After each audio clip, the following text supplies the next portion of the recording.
Halo, perkenalkan nama saya Ripka Susana Buik dengan NIM 19070100047, Program Studi Ilmu Kesehatan Masyarakat, Fakultas Kesehatan Masyarakat, Universitas Nusa Cendana dari kelas 4C. Di sini saya akan mempresentasikan tugas analisis kualitas lingkungan dari Ibu Marlin Junias. Materi yang akan saya bawakan yaitu kualitas lingkungan sosial. Yang pertama, kita harus mengerti dahulu apa itu kualitas lingkungan sosial. Tapi sebelumnya kita harus mengerti juga apa itu kualitas. Nah, kualitas biasa disebut juga dengan mutu, yang berarti tingkat baik buruknya atau taraf atau derajat sesuatu. Dan kita juga harus mengerti apa itu lingkungan. Lingkungan adalah kombinasi antara kondisi fisik yang mencakup keadaan sumber daya alam seperti tanah, air, energi surya, mineral, serta flora dan fauna yang tumbuh di atas tanah maupun di dalam lautan. Dengan kelembagaan yang meliputi ciptaan manusia seperti keputusan bagaimana menggunakan lingkungan fisik tersebut. Oke, yang berikut kita juga mengerti mengenai lingkungan sosial. Apa itu lingkungan sosial? Lingkungan sosial merupakan interaksi atau hubungan kemasyarakatan yang memiliki keterkaitan yang erat dengan kehidupan sehari-hari. Nah, dengan demikian kita dapat mengambil kesimpulan bahwa kualitas lingkungan sosial dapat diartikan sebagai keadaan lingkungan yang dapat memberikan daya dukung yang optimal bagi kelangsungan hidup manusia di suatu wilayah. Oleh karena itu, kualitas lingkungan sosial menjadi ukuran yang penting. Nah, kualitas lingkungan sosial ini memiliki beberapa jenis-jenis dan ciri-cirinya. Lingkungan sosial dapat dibedakan menjadi dua jenis, yaitu yang pertama, lingkungan sosial primer dan lingkungan sosial sekunder. Nah, lingkungan sosial primer yang di dalamnya terdapat hubungan yang erat antara anggota yang satu dengan anggota yang lain. Anggota yang satu saling mengenal dengan baik anggota yang lain. Contohnya, anggota keluarga, tetangga, dan lain-lain. Yang berikut adalah lingkungan sosial sekunder. Nah, lingkungan sosial yang di dalamnya terdapat hubungan yang tidak terlalu erat antara anggota satu dengan anggota yang lain dan biasanya hanya berorientasi pada kepentingan formal serta aktivitas-aktivitas khusus. Contohnya seperti lingkungan teman bermain, lingkungan sosial, dan lingkungan masyarakat luas. Nah, ada pula ciri-ciri kualitas lingkungan sosial menurut Purba pada tahun 2002, yaitu di mana masyarakat mengambil peran atau berpartisipasi dan bertanggung jawab dalam keberlangsungan suatu lingkungan sosial yang interaktif. Yang berikutnya ditandai dengan tingkat ekonomi dan pendapatan masyarakat yang layak, tempat tinggal dan pemukiman yang sehat dan aman, serta adanya kesempatan untuk bekerja dan berusaha, pertambahan dan distribusi penduduk sesuai dengan daya dukung lingkungan dan daya tampung sosial, tingkat pendidikan penduduk yang memadai, dan kesehatan yang prima. Selanjutnya juga ditandai dengan adanya perlindungan hukum atas hak intelektual warga maupun kelompok masyarakat, misalnya melalui paten, serta perlindungan terhadap hak-hak adat masyarakat lokal.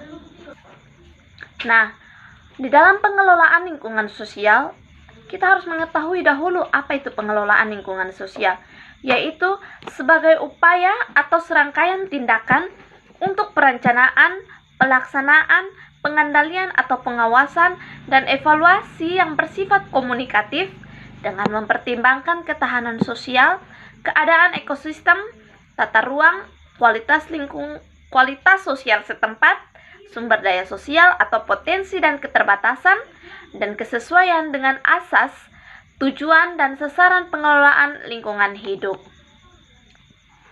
Nah, asas pelaksanaan pengelolaan lingkungan sosial itu meliputi penyampaian kebenaran, ketepatan, kejujuran atau ketulusan, transparansi, equality atau persamaan hak, dan kepercayaan. Beberapa sebab belum memadainya pelaksanaan pengelolaan lingkungan sosial, yaitu kurang pemahaman masyarakat luas terhadap lingkungan sosial, belum terintegrasinya kebijakan pengelolaan lingkungan hidup pada level nasional dan daerah. Seringkali lingkungan alam dilihat sebagai bagian tersendiri yang lepas dari lingkungan sosial dan binaan atau buatan. Yang berikutnya, adanya penerapan otonomi daerah yang memarginalkan aspek sosial, program-program pembangunan berbasis komunitas, potensi masyarakat atau etika lingkungan, kearifan lokal, pranata sosial, dan batasan-batasan sosial hak rakyat, serta tuntunan reformasi sistem pemerintahan. Nah, suatu pengelolaan akan kebijakan baik bila melalui 4 langkah pokok pengelolaan. Hal tersebut menyangkut kerangka kebijakan perangkat, hukum sebagai dasar hukum pelaksanaan kebijakan yang diambil, diputuskan, kebijakan perencanaan sebagai upaya untuk meningkatkan manfaat dan mengendalikan risiko, dan kerangka organisasi pelaksanaan sebagai pelaksana kebijakan yang diambil oleh proyek. Yang berikut adalah manfaat lingkungan sosial. Ada beberapa manfaat dari lingkungan sosial, di antaranya mengenal adat istiadat di mana tempat kita tinggal, mengenal jenis mata pencaharian penduduk sekitar tempat tinggal dan sekolah, mengenal organisasi sosial yang ada di sekitar tempat tinggal dan sekolah, mengenal kehidupan beragama yang dianut oleh penduduk sekitar tempat tinggal dan sekolah, mengenal budaya termaksud kesenian yang ada di sekitar tempat tinggal dan sekolah, serta mengenal struktur pemerintah setempat sebagai rukun tetangga, rukun warga, kelurahan, dan kecamatan. Nah, di dalam lingkungan sosial sendiri memiliki permasalahan.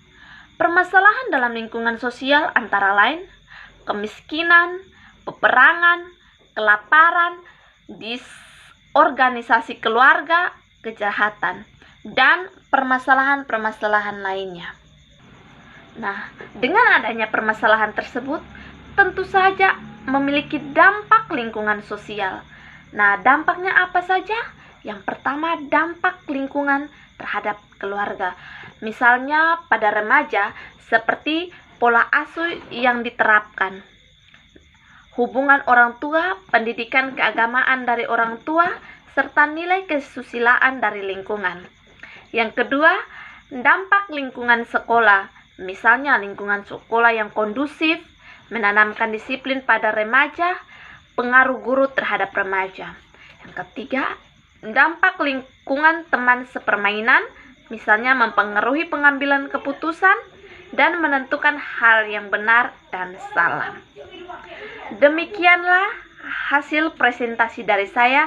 Terima kasih dan semoga video ini bermanfaat untuk